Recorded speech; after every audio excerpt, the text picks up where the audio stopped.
ওর ছেলেকেও সোজা রমেশের কাছে পাঠিয়ে দেব, আর তারপর ওদের সব সম্পত্তি আমাদের।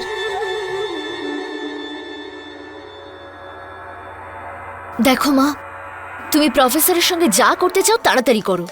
এই বিয়ের খেলাটা একটু তাড়াতাড়ি করো মা। ওই প্রফেসর নিজের সমস্ত সম্পত্তি ছেলের নামে না করে দেয়, তাহলে আমাদের সমস্ত খেলা নষ্ট হয়ে যাবে। ধৈর্য ধর মীরা, ধৈর্যের ফল মিষ্টি হয়। আর তাছাড়া এখনো তো ওই বাড়িটা বিক্রি হয়নি। কোনো ব্যাপার নয়, আমি উকিলের সঙ্গে কথা বলবো। কম দামে বিক্রি হলেও এই বাড়িটা অবশ্যই বেচে দেবো। 1.5 কোটি টাকার বাড়ি, 1 কোটি তো পেয়েই যাব আরামসে। আর আমাদের পরবর্তী টার্গেট সেটাও তো রেডি আছে। বাবা, সকাল থেকে সূর্যকে ফোনে পাচ্ছি না, ও বাড়িতে নেই। আরে একটু ধৈর্য ধরো না। হ্যালো, সূর্য শর্মার ওয়াইফ বলছেন? হ্যাঁ, আপনি কে? আমি পুলিশ স্টেশন থেকে ইন্সপেক্টর কথা বলছি। সূর্য শর্মার লাশ পেয়েছি আমরা। কি? আপনারা ওনার বডি পরশুদিন পোস্টমর্টমের পর পেয়ে যাবেন। আপনাদের থানাতে আসতে হবে, কিছু পেপার ওয়ার্কস আছে। কি হয়েছে মা? কি হয়েছে? তুমি কাঁদছো কেন মা? আরে বলো না কি কেঁদো না, হয়েছে? আমাকে বলো না কি হয়েছে। সূর্য আর নেই বাবা।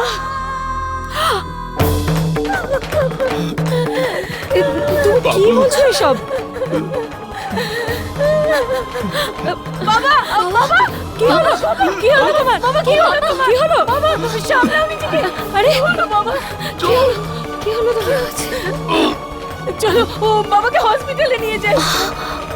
মা, হসপিটালে নিয়ে যাই।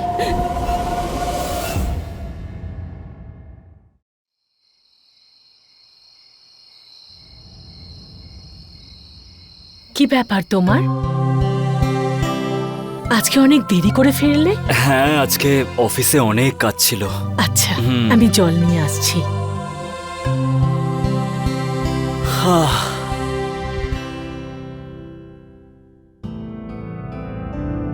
এই নাও, হ্যাঁ, দাও। শোনো, হ্যাঁ? আমি হাত মুখটা ধুয়ে আসছি, তুমি খাবারটা বেড়ে নাও, ঠিক আচ্ছা, আছে? ঠিক আছে। আচ্ছা শোনো না, হ্যাঁ? ওই বাবা খাবার খেয়েছে? কি হলো, তুমি চুপ করে আছো কেন? বলো না। সূর্য, বাবা বাড়িতে নেই। বাবা বাড়িতে নেই মানে? আমার তো মনে হয় বাবা আজকে ওখানে গেছে। আমি তো কিছু বুঝতে পারছি না, বাবার এই বয়সে কি হলো। আমি এটাই বুঝতে পারছি না যে বাবার হঠাৎ করে কি হলো।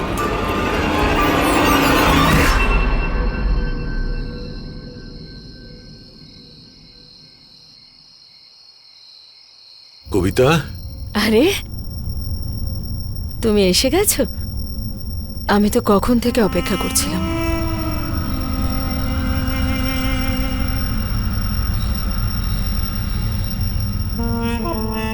কবিতা, এটা আমার স্ত্রীর বালা, তুমি রেখে দাও। আরে এগুলো আমি কি করে নিতে পারি? কেন নিতে পারবে না? এগুলো তোমার। হ্যাঁ, কিন্তু রেখে দাও না কবিতা। আমি আগের জন্মে হয়তো খুব পুণ্যের কাজ করেছি, তাই তোমাকে পেয়েছি। তুমি জানো জীবনে কত একলা হয়ে গিয়েছিলাম। না, ভালো কাজ নিশ্চয়ই আমি করেছিলাম, তাই জন্যই আমি তোমাকে পেয়েছি। ব্যাস, এবার এবার আমরা তাড়াতাড়ি বিয়ে করে নেব। আমি তো কবে থেকে সেই দিনটার অপেক্ষায় আছি। আর আমাদের বাচ্চা হলেও তো কোনো ক্ষতি নেই। আমরা আমাদের খুশির জন্য এই সম্পর্কটাকে একটা নাম তো দিতেই পারি। স্বামী স্ত্রী নামে। হ্যাঁ। আচ্ছা, তোমার কাছে ওনার বাড়ির অ্যাড্রেস আছে তো? হ্যাঁ, ওই ওই সামনেই বাড়ি, Ganesh villa, Savita colony, block B. Kavita Shukla ওনার নাম। আমাকে আজকে ওখানে যেতেই হবে। আজ বাবার সাথে সামনাসামনি কথা বলতেই হবে। আমিও যাচ্ছি না তোমার না, সাথে। তুমি বাড়িতে থাকো, ঠিক আছে? হ্যাঁ।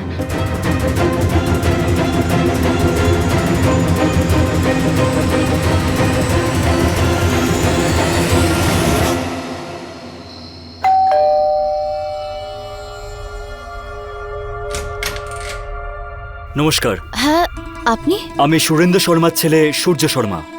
আচ্ছা, আসুন আসুন।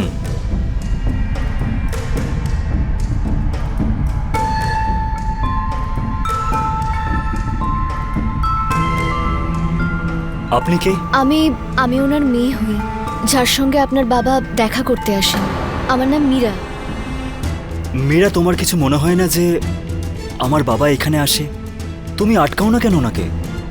দেখুন সূর্যবাবু, এটা ওনাদের ব্যাপার, আর আমি ওনাদের এভাবে বারণ করতে পারি না। যখন আমরা কিছু করার আগে কারোর অনুমতি নিই না, তাহলে আমার মনে হয় না যে আমাদের প্যারেন্টসদের উপর এত প্রেশার দেওয়া উচিত। ইনি কে? উনি আমার বাবা ছিলেন। সূর্য,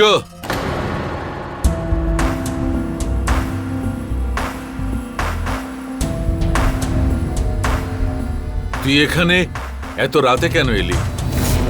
বাবা, আমি তোমাকে নিয়ে যেতে এসেছি। বাড়ি চলো। এই বয়সে এইসব শোভা পায় না, আর এরা সবাই ফাঁসাচ্ছে তোমাকে। সূর্য, ভদ্রভাবে কথা বল, বুঝলি? বাবা, আমি ভদ্রভাবেই কথা বলছি। তুমি বাড়ি চলো, বাড়ি থেকে কথা বলবো। চলো। আর এই বাড়িতে তোমার আর আসার দরকার নেই, এরা ভালো মানুষ নয়। চলো, বাড়ি চলো তুমি।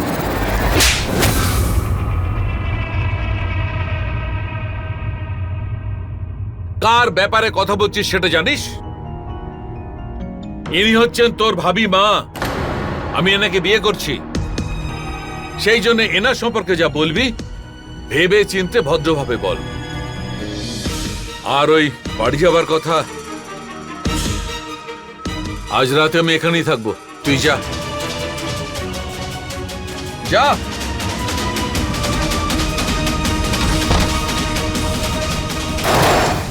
ম্যাডাম, খাবার হয়ে গেছে, আমি যাই। হ্যাঁ হ্যাঁ, তুমি চলে যাও।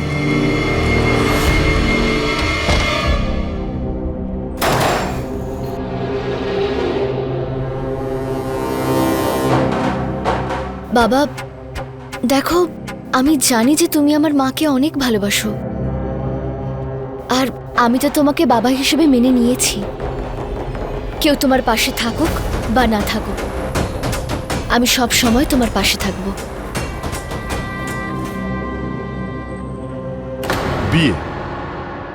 বিয়ে জীবনের সবচেয়ে গুরুত্বপূর্ণ সিদ্ধান্ত। প্রত্যেক মানুষের একটা বয়সে এসে কোনো একজন জীবন সঙ্গিনীর প্রয়োজন হয়, আর সুরিন্দর শর্মাও জীবনের ঠিক সেই বয়সে এসে পৌঁছেছিলেন যেখানে তার কোনো একজনকে প্রয়োজন ছিল, আর সেই শূন্যতা পূরণ করে কবিতা। অন্যদিকে সুরিন্দর শর্মার ছেলে সুরাজের এই সম্পর্কের বিরুদ্ধে থাকাটা কিছুতেই মানতে পারছিলেন না সুরিন্দর শর্মা। আসলে সুরাজ তার বাবাকে নিয়ে খুবই চিন্তায় ছিল। তার মনে হচ্ছিল তার বাবা সেই সত্যিটা দেখতে পাচ্ছে না যেটা সে দেখতে পাচ্ছিল। তাহলে কি ওর ভয়টাই সত্যি ছিল? সুরাজের বাবা কি কোনো বিপদের মধ্যে পড়তে যাচ্ছিল? এখন এটাই দেখার, সত্যি কি এমন কিছু ঘটতে চলেছিল যা ওনার জীবনে ঝড় আনতে চলেছিল।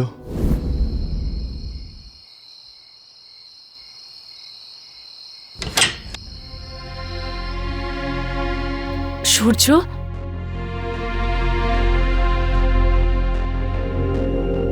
সূর্য, সূর্য, সূর্য, কি হয়েছে? আর বাবা কোথায়? সূর্য, বলো আমাকে প্লিজ। আজকে বাবা ওই মহিলাটার জন্য আমার গায়ে হাত তুলল।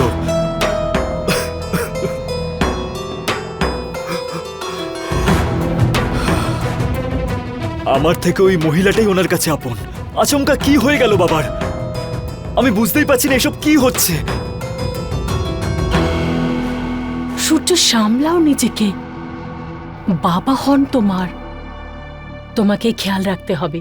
খোঁজ করো ওরা কারা, কোথা থেকে এসছে, আর বাবার সঙ্গে কি করে যোগাযোগ হলো। হ্যাঁ, আমি চাই না যে বাবা কোনো ভুল করুক। আমাকে খুব ভেবে চিনতে পা ফেলতে হবে।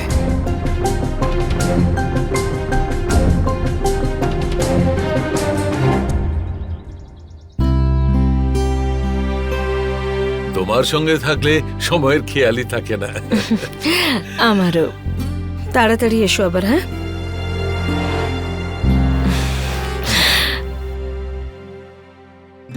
খেয়াল রেখো। হ্যাঁ, তুমিও।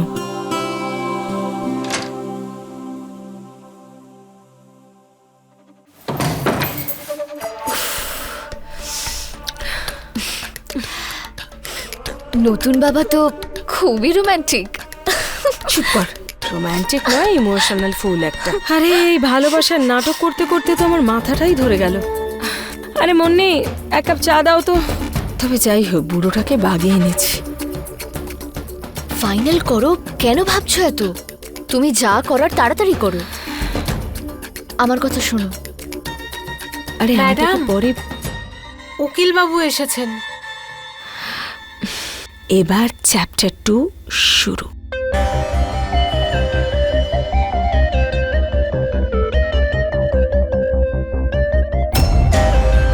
হ্যাঁ, উকিল বাবুকে ভেতরে আসতে বলো। আসুন।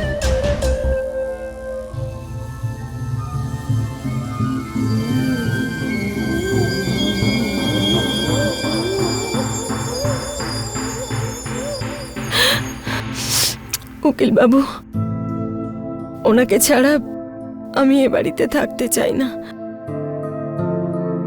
আমি এই বাড়ি থেকে অনেক দূরে চলে যেতে চাই। আপনি প্লিজ বাড়িটা বিক্রির ব্যবস্থা করুন। আরেকবার আপনারা ভেবে দেখতে পারেন। আপনার স্বামী রমেশবাবু অনেক কষ্ট করে কিন্তু এই প্রপার্টিটা তৈরি করেছিলেন। আমাদের পক্ষে মেনে নেওয়া খুব কঠিন উকিল বাবু, কিন্তু এখন ওনার স্মৃতির সঙ্গে এই বাড়িতে থাকার সম্ভব নয়। এই বাড়িতে থাকলে বাবাকে ভোলা একদম সম্ভব নয়। উকিল আঙ্কেল, শুধু এই কারণে মা এই বাড়িতে থাকতে চায় না। আপনি যত তাড়াতাড়ি সম্ভব এই প্রপার্টি সেল করিয়ে দিন। ঠিক আছে, কোনো খবর থাকলে জানাচ্ছি আপনাদের। এখন আমি আসি। ঠিক আছে, আপনাকে অনেক ধন্যবাদ।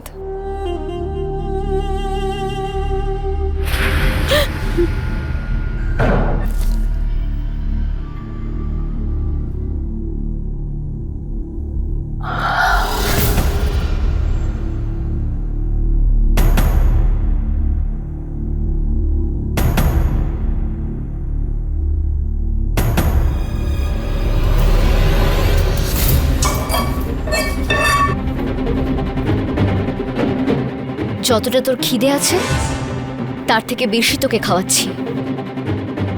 ধর। একটা কথা মনে রাখিস, যা কিছু তুই জানিস কখনো কাউকে বলার চেষ্টাও করবি না।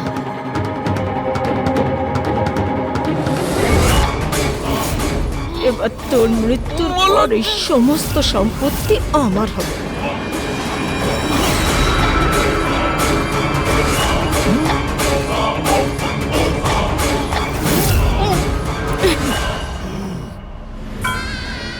দিদি দিদি, ওই ম্যাডাম। তুই এখানে কি করছিস? দেখ, যখন এসে গেছিস তাহলে একটা কাজ কর, ফ্রিজে আইসক্রিম রাখা আছে, আমার জন্য নিয়ে আয়। আরে চা না, চল আইসক্রিম খাই, বড্ড গরম। চল, বের কর।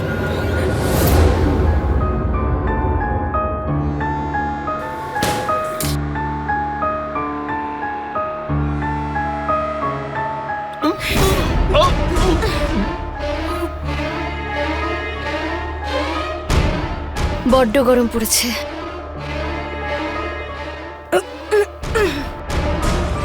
আরে তুইও খা, খা না। কি শোন, যদি এই কথাটা বাইরে বেরোয় বা কারোর সামনে মুখ খুলিস তাহলে তোরও ওই অবস্থা হবে যেটা ভেতরে হচ্ছে, বুঝলি? চল।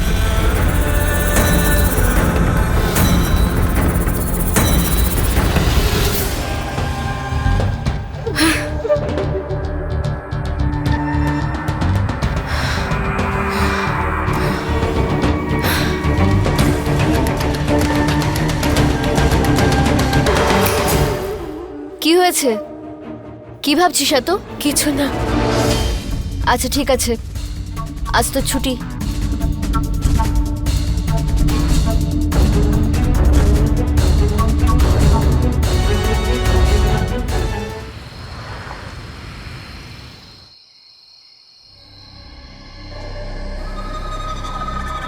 হ্যাঁ হ্যাঁ, ভালো করে সাজো। এমনিও দ্বিতীয় বিয়ের সময় হয়ে গেছে। আচ্ছা মা, তুমি এই রমেশের খেলাটা দারুণভাবে খেলেছো, আর সমস্ত প্রপার্টি তোমার নামেও হয়ে গেছে। কিন্তু মা, তোমার মনে হচ্ছে না এই সুরেন্দ্রর ব্যাপারটা একটু জটিল?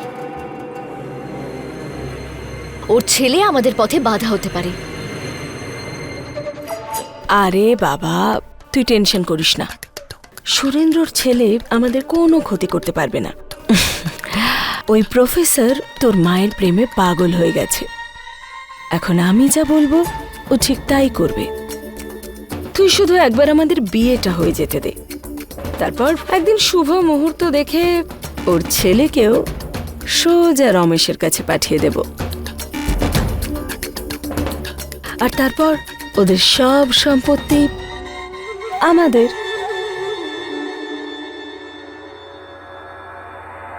দেখো মা, তুমি প্রফেসরের সঙ্গে যা করতে চাও তাড়াতাড়ি করো। এই বিয়ের খেলাটা একটু তাড়াতাড়ি করো মা। ওই প্রফেসর নিজের সমস্ত সম্পত্তি ছেলের নামে না করে দেয়, তাহলে আমাদের সমস্ত খেলা নষ্ট হয়ে যাবে। ধৈর্য ধর মীরা, ধৈর্যের ফল মিষ্টি হয়। আর তাছাড়া এখনো তো ওই বাড়িটা বিক্রি হয়নি। কোনো ব্যাপার নয়, আমি উকিলের সঙ্গে কথা বলবো। কম দামে বিক্রি হলেও এই বাড়িটা অবশ্যই বেচে দেবো। 1.5 কোটি টাকার বাড়ি, 1 কোটি তো পেয়েই যাব আরামসে। আর আমাদের পরবর্তী টার্গেট সেটাও তো রেডি আছে।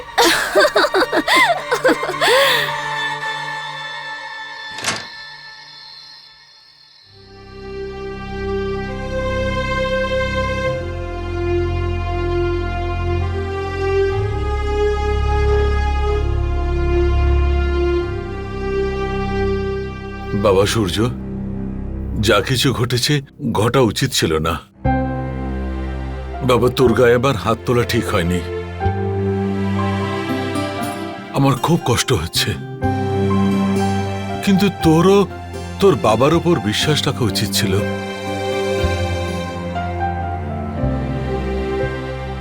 বাবা, সূর্য যা কিছু করেছে তোমার ভালোর জন্যই করেছে, ওর আর কোনো উদ্দেশ্য ছিল না। হ্যাঁ বৌমা, আসলে আমি বিয়ে করতেই চাইছিলাম না, কিন্তু তোমার মা মারা যাবার পর আমি খুব একলা হয়ে গেছি। একাকিত্ব খুব খারাপ জিনিস।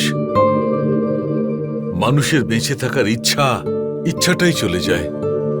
আর তুই তো অফিসে ব্যস্ত থাকিস, বৌমাও নিজের কাজ নিয়ে ব্যস্ত থাকে। আর আমার ছোট ছোট ব্যাপার নিয়ে বৌমাকে বিরক্ত করাটা আমার একদম ভালো লাগে না। সেই জন্য আমি ভাবলাম যে আমি যদি বিয়ে করে নিই তবে সুখ দুঃখের ভাগিদার একজন হবে, একজন সাথী হবে, যার সঙ্গে একটু কথা বলে সুখ দুঃখ ভাগ করে নেওয়া যাবে। বাবা, আমি সবসময় তোমার পাশে আছি। আর কি হয়েছে তুমি আমার গায়ে হাত তুলেছ? তো তুমি আমাকে এত বড় করে তুলেছ, পড়াশোনা শিখিয়েছ, কোনো ব্যাপার না। ধন্যবাদ বাবা। আচ্ছা, আমার একটা ফোন আছে।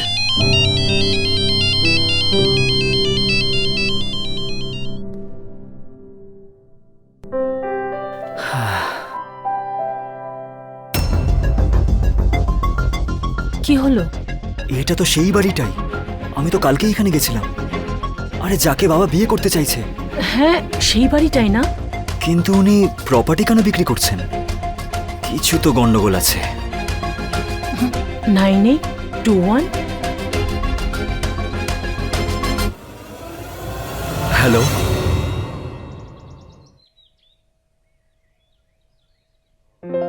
Hello sir. আরে আসুন না। স্যার, যে গণেশ ভিলা আছে না, সেটার ব্যাপারে জিজ্ঞেস করতে এসেছি। আচ্ছা, আপনি কি ওটা কিনতে চান? হ্যাঁ স্যার। দেখুন, ডিলটা খুবই ভালো। বাংলোটার ভ্যালু প্রায় 1.5 কোটি টাকা। আচ্ছা, ওকে। কিন্তু বাংলোর মালিক তার থেকেও কমে বিক্রি করতে চাইছেন। স্যার, এত বড় বাংলো, আজ নয়তো কাল ভালো দাম তো পাওয়াই যাবে, তাহলে এত কম দামে কেন বিক্রি করছে? আসলে ওনার কিছু পার্সোনাল রিজন রয়েছে। আসলে 3 মাস আগেই বাংলোর মালিক রমেশ বাবু মারা গিয়েছেন, আর ওনার স্ত্রী ওখানে থাকতে চান না, তাই যত তাড়াতাড়ি সম্ভব ওটা বিক্রি করতে চান। তাহলে আর কারা কারা থাকে রমেশ বাবুর পরিবারে? আর সেরকম কেউ নেই, শুধু রমেশ বাবুর দ্বিতীয় স্ত্রী কবিতা দেবী রয়েছেন আর কবিতা দেবীর মেয়ে মীরা রয়েছে। রমেশ বাবুর সৎ মেয়ে মীরা? আগে হ্যাঁ, মীরা আসলে কবিতা দেবীরই মেয়ে। তবে আপনি কিন্তু ওনার পরিবারের প্রতি একটু বেশি ইন্টারেস্টেড দেখছি। না না উকিল বাবু, এরকম কিছু নয়। এত বড় প্রপার্টি যদি কিনতে হয় পার্টির ব্যাপারে তো জানতেই হবে, তাই না? হ্যাঁ, একদম ঠিকই বলেছেন। ঠিক আছে উকিল বাবু, আমি আপনাকে সব ফোনে বলবো। ঠিক আছে।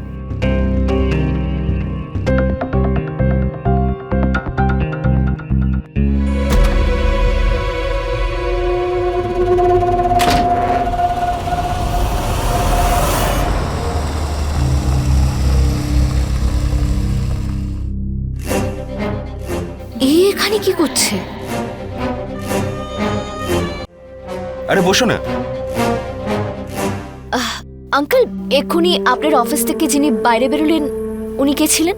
উনি কাস্টমার ছিলেন, আসলে প্রপার্টির ব্যাপারে জিজ্ঞেস করতে এসেছিলেন, কিন্তু প্রপার্টির ব্যাপারে কম আর তোমাদের ব্যাপারে বেশি জানতে চাইছিলেন। তোমাকে রমেশ বাবু নিজের মেয়ে ভাবছিলেন। আমার না একটা অনেক দরকারি কাজ মনে পড়ে গেছে, আমি অন্যদিন আসবো। ঠিক আছে, ঠিক আছে।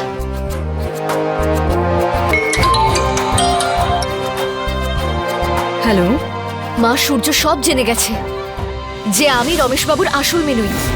আর ও এবার জানতে পেরে যাবে যে এর আগেও তুমি অনেকবার বিয়ে করেছো।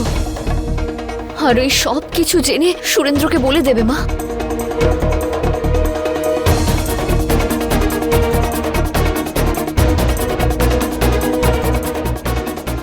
ঠিক আছে, আমি ম্যানেজ করে নেব, ডোন্ট ওয়ারি। ঠিক আছে।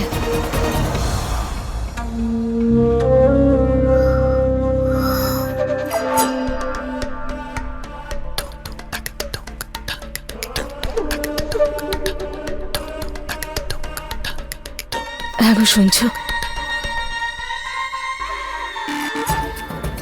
আমার তোমাকে এখনো অবধি একটা দরকারি কথা জানানো হয়নি।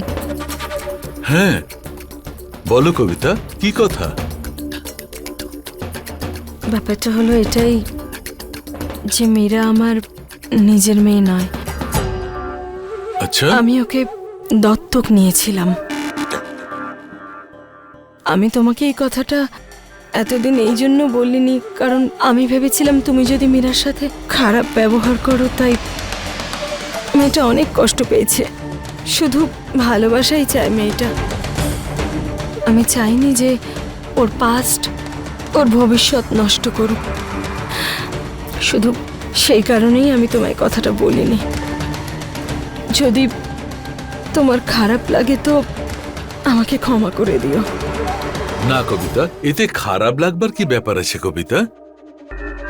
আরে তুমি তো একটা অনাথ মেয়েকে আশ্রয় দিয়েছো, সাহারা দিয়েছো।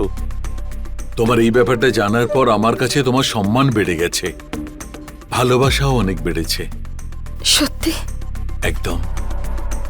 কবিতা, প্রথমে আমার একটা ছেলে ছিল আর এখন মীরার রূপে আমার একটা মেয়েও হলো। আমি জানতাম যে তুমি মীরাকে তোমার নিজের মেয়ের চেয়েও বেশি ভালোবাসবে। তুমি শুধু তাড়াতাড়ি আমাকে বিয়ে করে নাও প্লিজ। একদম, আমরা খুব তাড়াতাড়ি বিয়ে করে নেব। ঠিক আছে। আমি সূর্যের সঙ্গে কথা বলেছি, এখন ও রাজি হয়ে গেছে। খুশি? খুব খুশি। আমি তোমার জন্য চা নিয়ে আসছি, ঠিক আছে?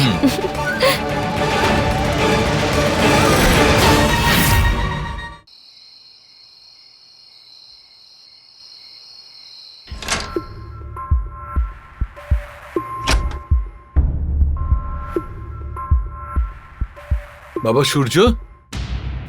বাবা। কি হয়েছে বাবা তোর? খুব টেনশনে আছিস? বাবা, আমার তোমার সাথে কিছু গুরুত্বপূর্ণ কথা আছে। হ্যাঁ বল, কি ব্যাপার? সব ঠিক আছে তো? বাবা, কিছুই ঠিক নেই। যে মহিলাকে তুমি বিয়ে করতে চলেছো সে একজন ফ্রড। ফ্রড? কি বলছিস কি? আমি কোনো কথা শুনতে চাই না। বাবা, আমি তোমাকে বোঝানোর চেষ্টা করছি, প্লিজ আমার কথাটা একটু মন দিয়ে শোনো। তুমি বসো না প্লিজ। বল। বাবা, রমেশ শুক্লা মারা গেছে মাত্র 3 মাস হয়েছে, আর ওই মহিলার ওনার মৃত্যুতে কোনো কষ্ট নেই। উনি সবকিছু ভুলে তোমার সাথে বিয়ে করতে চলেছে, কিন্তু কেন? আর ওই বাড়ি, যেটা রমেশ শুক্লা এত পরিশ্রম করে বানিয়েছে সেটা এত কম দামে বিক্রি করে দিচ্ছে? কেন? আর বাবা, ওই মীরা, ও রমেশ শুক্লার মেয়ে নয়, ও কবিতার মেয়ে। বাবা, তুমি কেন বুঝতে পারছো না? আমার ওদেরকে একদম ভালো লাগে না। জানে না এভাবে আর কতজনকে বোকা বানিয়েছে ওরা। ব্যাস, আর একটা কথাও নয়। ওদের বিরুদ্ধে গোয়েন্দাগিরি করতে লজ্জা করে না?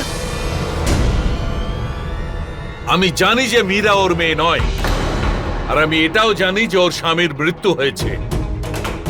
স্বামী মারা যাবার পর ওর কি বেঁচে থাকার অধিকার নেই? জীবনটা শেষ করে দেবে? আমি স্বপ্নেও ভাবিনি যে তুই এইরকম ভাবে গোয়েন্দাগিরি করবি। বাবা, বৌমা, মাঝখানে কথা বলো না। আর সূর্য, তোর কি নিয়ে চিন্তা হচ্ছে? এই বাড়ি, এই প্রপার্টির? এই জন্যই তো তুই বারবার বলছিস যে ও বাড়ি আর প্রপার্টির জন্য বিয়ে করছে। তুই চিন্তা করিস না, আমি মারা যাবার আগে প্রপার্টির ভাগ তোকে দিয়েই যাব, আর আমার স্ত্রীর ভাগটা ওকে।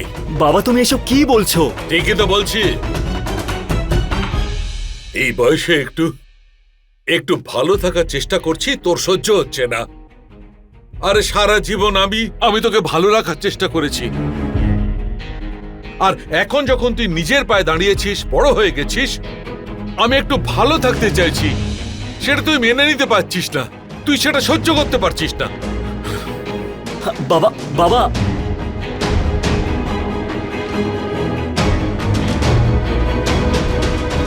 শেষ পর্যন্ত সুরাজের সন্দেহই ঠিক হলো। কবিতা আর মীরা শুধুমাত্র প্রপার্টির জন্যই সুরিন্দর শর্মার অনুভূতি নিয়ে খেলছিল। শুধু তাই নয়, ওদের প্রপার্টি আর টাকার প্রতি লোভ এতটাই ছিল যা পাওয়ার জন্য ওরা কাউকে খুনও করে ফেলতে পারত। আর তাই এবার বিপদ সুরিন্দর শর্মার তার পরিবারের দিকে দ্রুত এগিয়ে আসছিল, যা সুরাজ ঠিক বুঝতে পেরেছিল, কিন্তু কিছুতেই সে তার বাবাকে এটা বোঝাতে পারছিল না। কবিতা সুরিন্দর শর্মাকে এমনভাবে ফাঁসিয়েছিল তার জালে যে সে কবিতার বিরুদ্ধে কিছুই শুনতে চাইছিল না। বন্ধুরা, যেখানে বিশ্বাস থাকে সেখানেই বিশ্বাসঘাতকতা থাকে, আর এই বিশ্বাসই শর্মা পরিবারের জন্য একটা বড় বিপদ ডেকে আনে, যার ইঙ্গিত কিন্তু সুরিন্দর শর্মা বুঝতে পারেননি। এবার এটাই দেখার এই পরিবারের ভবিষ্যতে কি ঘটতে চলেছিল।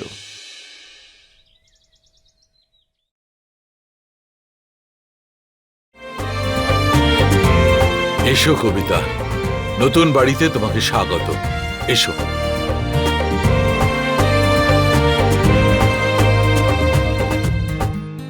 তোমার বাড়িটা খুব সুন্দর। তোমাকে এটা আরো সুন্দর করতে হবে। মা, নিজের যত্ন নিও, আর কখনো দরকার পড়লে ফোন করে নিও। আমি চলে যাচ্ছি। মা,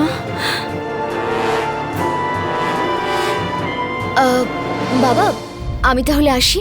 আরে কোথায় যাচ্ছিস মা? এটা তোরও বাড়ি। এখন তুই আমাদের মেয়ে, তুই কোথাও যেতে পারবি না, এখানেই থাকবি।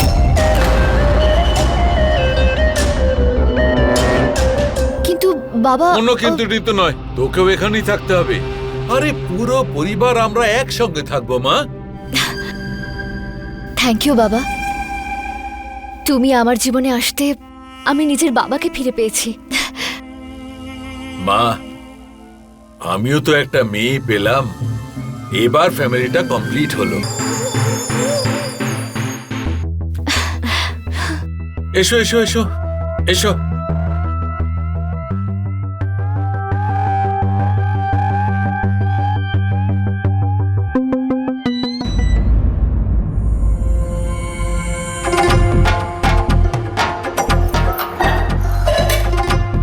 ওহো, দুধের গ্লাস। ওহ, আজ তো আমার মায়ের তৃতীয়, না না না না, 22তম ফুলসজ্জা। চুপ কর। এই পাপি পেটের জন্য জানি না আর কি কি করতে হবে আমাকে।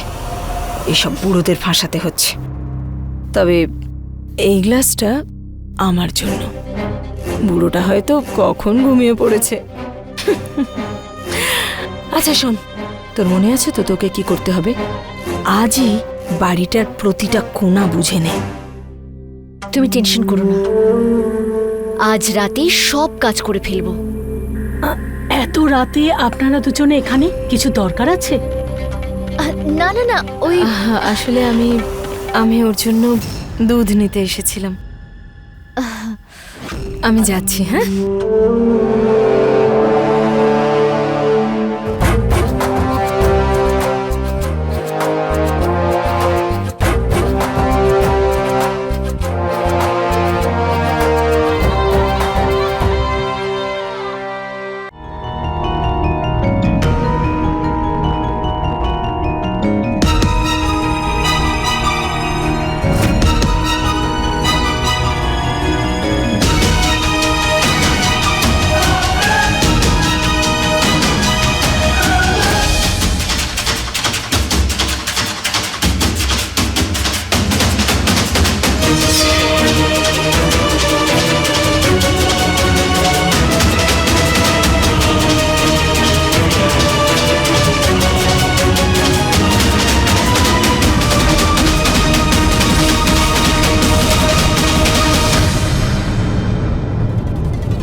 মা, এই বুড়োটার নামে তো অনেক প্রপার্টি আছে,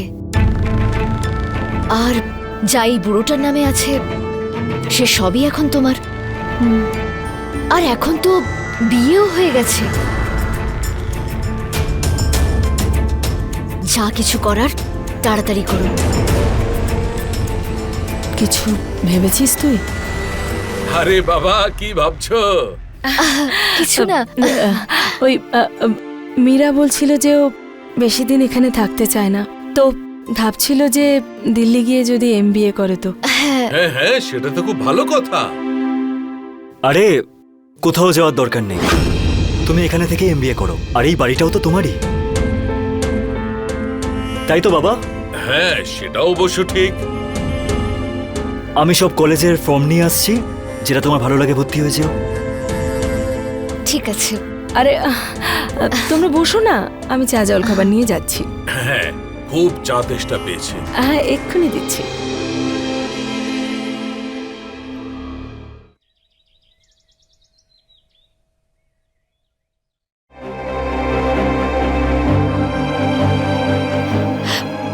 মা, এই সূর্যই আমাদের পথের সব থেকে বড় বাধা।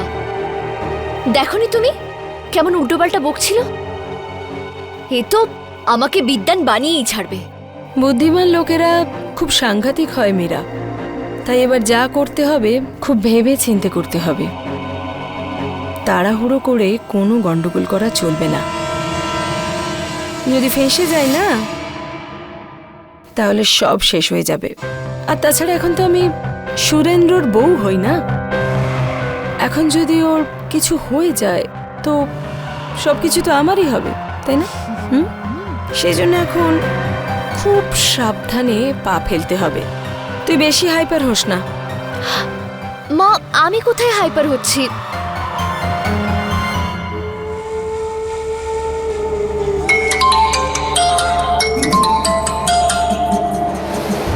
এই মুন্নি, মা, এই মুন্নি একদম শোধরাবে না। হ্যালো, দেখ মুন্নি, একটা লোক যতটা ইনকাম করে তার থেকে 50 গুণ বেশি তোকে দিয়েছি। কি? তুই তুই তুই আমাদের ব্ল্যাকমেল করছিস? ঠিক আছে, কত? ঠিক আছে, যদি আরেকবার কল করিস তাহলে তোকেও সেখানেই পাঠিয়ে দেব যেখানে বাবাকে পাঠিয়েছি। সন্ধ্যাবেলা দেখা কর। হ্যাঁ, আমি অ্যাড্রেস SMS করে দিচ্ছি। মা, মুন্নি কিন্তু এবার ব্ল্যাকমেল করছে। 2 লাখ টাকা চাইছে, দিতে হবে। ঠিক আছে, তুই দেখে নে তোর মতো করে, কিন্তু ও যদি আবার টাকা চায় তখন? দ্বিতীয়বার টাকা চাইলে ওকে প্রাণেই মেরে দেব। এমনিতেই আমার মাথা গরম হয়ে আছে।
কি ম্যাডাম, আপনি তো খুব টেনশনে পড়ে গেলেন।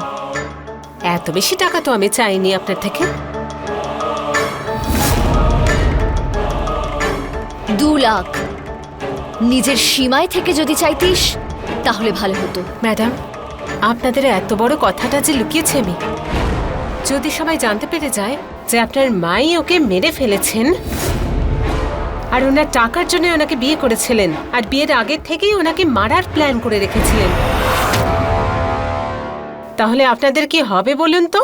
আর এমনিতেও আপনারা কোটি কোটি টাকা পাচ্ছেন, 2 লাখ টাকা দিতে এত সমস্যা হচ্ছে কেন?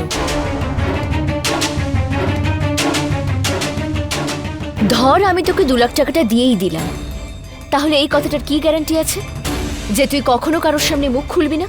আমার সন্দেহটাই ঠিক ছিল, এবার বাবা সব সত্যিটা জেনে যাবে। ম্যাডাম, টাকা দিয়ে দিন, আমি এখান থেকে চলে যাব, কাউকে কিচ্ছু বলবো না। সত্যি বলবি না তো?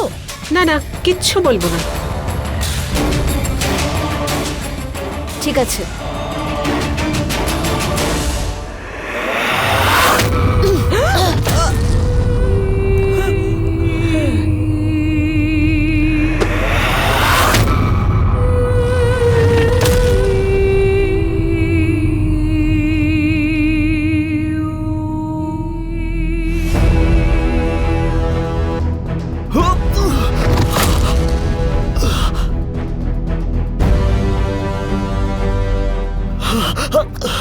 কিরে হিরো, গোয়েন্দাগিরি করছিলিস? তুই তো সব দেখে ফেলেছিস। না, দেখো, আমি তো তোমার কোনো ক্ষতি করিনি। আমি তোমার সামনে হাত জোড় করছি। এত সহজে তোকে কি করে ছাড়বো? তোর বাবার সমস্ত সম্পত্তি এখন সব আমাদের। আর এমনিতেও তুই আমাকে মুন্নির খুন করতে দেখে নিয়েছিস, এবার তোকেও মুন্নির কাছে পাঠিয়ে দেবার পালা।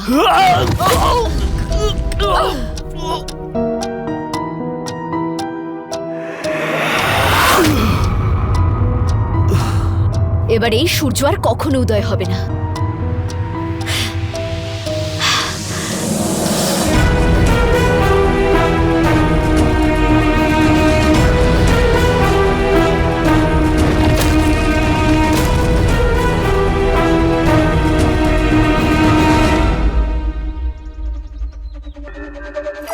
আরে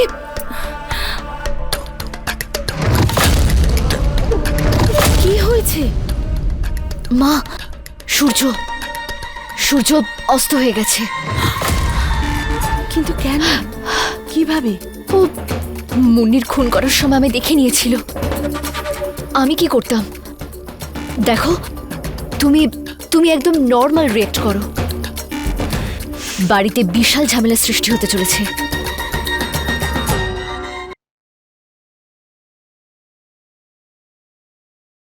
number you are trying to call is currently not reachable. এই সূর্যকে ফোনে কেন পাচ্ছি না? আরেকবার ট্রাই করি। The number you are trying to call is currently not reachable. Please try again later. বাবা সকাল থেকে সূর্য বাড়িতে নিয়ে আর ফোনেও পাচ্ছি না। মা, ওর বন্ধুদের ফোন করে দেখো, হতে পারে কোনো বন্ধুর বাড়িতে গেছে। ওর সব বন্ধুদেরকে ফোন করেছি কিন্তু কারোর বাড়িতেও নেই। আরে একটু ধৈর্য ধরো না।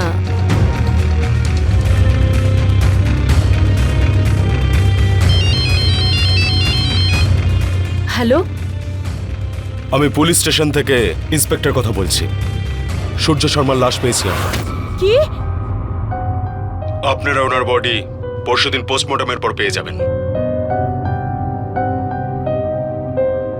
আপনাদের থানাতে আসতে হবে, কিছু পেপার ওয়ার্কস আছে। কি হয়েছে? বোমা, কি হয়েছে? তুমি কাঁদছো কেন? আরে বলো কেন না কি কাঁদছো? হয়েছে? বলো আমাকে কি হয়েছে। সূর্য আর নেই বাবা। এসব কি করে হলো? বাবা, কি হলো তোমার? বাবা, কি হলো তোমার? বাবা, সামলাও নিজেকে। কি হলো তোমার? বাবা, কি হয়েছে? চলো বাবাকে নিয়ে হসপিটালে নিয়ে যাই। মা, বাবাকে হসপিটালে নিয়ে যাই।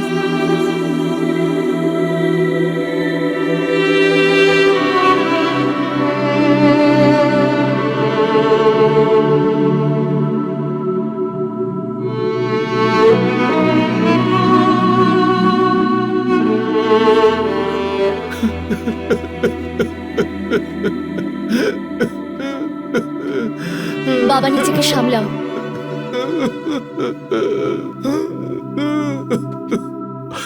আমি একজন অভাগা বাবা। সূর্য আমার ছেলের অন্তিম বিদায়তেও আমি ওর সঙ্গে যেতে পারলাম না।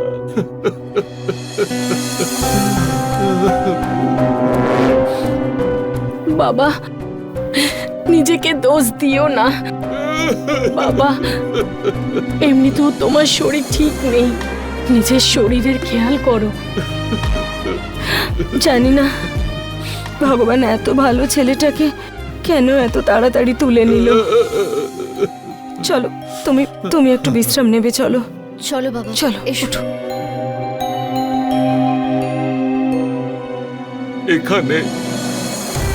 এইখানে বসে ও প্রায় আমার সঙ্গে কথা বলতো, আর কোনোদিন কথা বলবে না।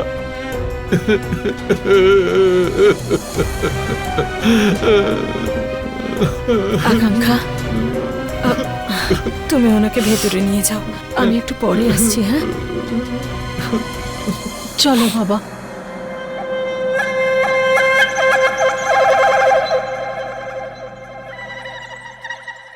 এই বুড়োটা তো হার্ট অ্যাটাকেও মরল না, এখন কি করা যায়? একবার হার্ট অ্যাটাক হয়েছে, দ্বিতীয়বারও হতে পারে, কিংবা হয়তো সেই পুরনো ট্রিক, ওটাই ইউজ করো।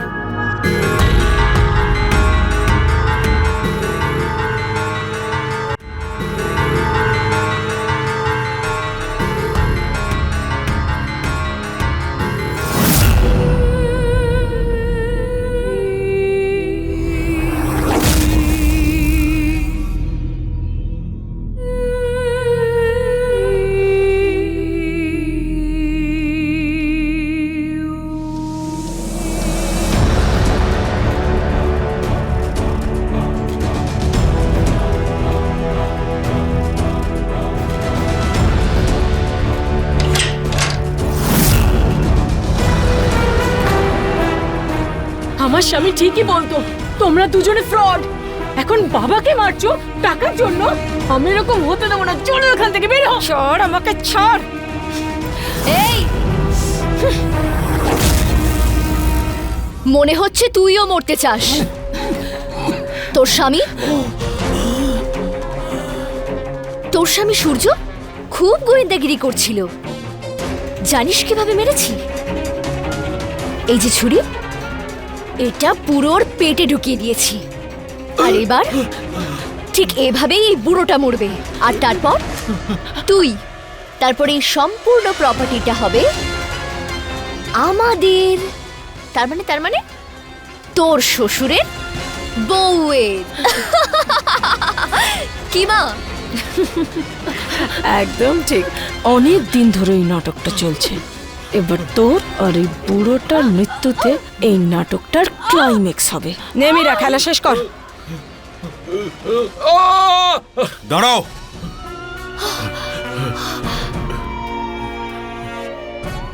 আমি আগেই জানতে পেরেছিলাম যে সূর্যকে তুমিই মেরেছো। সূর্যর ডেড বডির কাছে এই মোবাইলটা পাওয়া গেছিল, যেখানে ও সব রেকর্ড করেছিল। কি করে তুমি ওই কাজের মেয়েটাকে মেরে ফেলেছো? ম্যাডাম, এই যে ভিডিওটা দেখুন।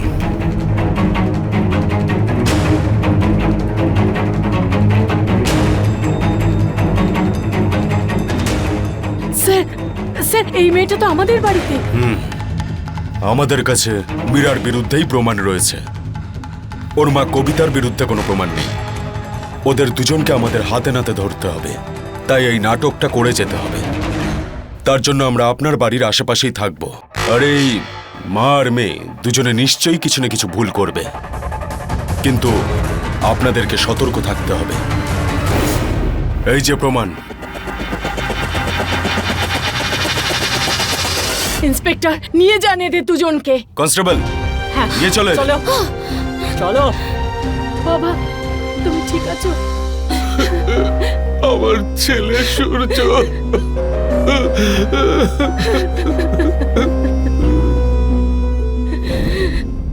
আমাদের ভারতবর্ষে ওল্ড এজ ম্যারেজে গত 10 বছরে অনেকটাই বৃদ্ধি হয়েছে। যে কোনো বয়সে বিয়ে করা কিন্তু কোনো অপরাধ নয়, বরং প্রত্যেক মানুষকে জীবনের বিশেষ একটা বয়সে এসে একজন সঙ্গী, একজন লাইফ পার্টনারের প্রয়োজন হয়। কিন্তু বিয়ের মতো একটা গুরুত্বপূর্ণ সিদ্ধান্ত কিন্তু খুব ভেবেচিন্তে নেওয়া উচিত, বিশেষ করে তিনি যদি কোনো বয়স্ক মানুষ হন। কারণ কে কোন উদ্দেশ্য নিয়ে আপনার জীবনে আসতে চাইছেন এটা জানা কিন্তু সত্যি খুবই কঠিন। তাই আমাদের প্রয়োজন সতর্ক থাকার। যদি সুরিন্দর শর্মা তার ছেলে সুরজের কথা আগেই শুনত আর কবিতার ব্যাপারে এবং তার বিগত জীবনের ব্যাপারে যদি ভালো করে খোঁজ খবর নিত, তাহলে আজ এই পরিবারের সঙ্গে যা ঘটল সেটা হওয়া থেকে আটকানো যেত। সেই জন্য কোনো সম্পর্ক খুব ভালো করে ভেবেচিন্তে আর যাচাই করে করুন, আর কাছের মানুষদেরও অ্যালার্ট করুন। এর সঙ্গে আমি গিরিশ জৈন ক্রাইম অ্যালার্টের এই এপিসোড থেকে বিদায় নিচ্ছি। আবার দেখা হবে এমন কোনো সত্য ঘটনার সঙ্গে। ততদিন be alert, be safe. Crime alert, অন্যায়ের বিরুদ্ধে প্রতিবাদ, সোচ্চার।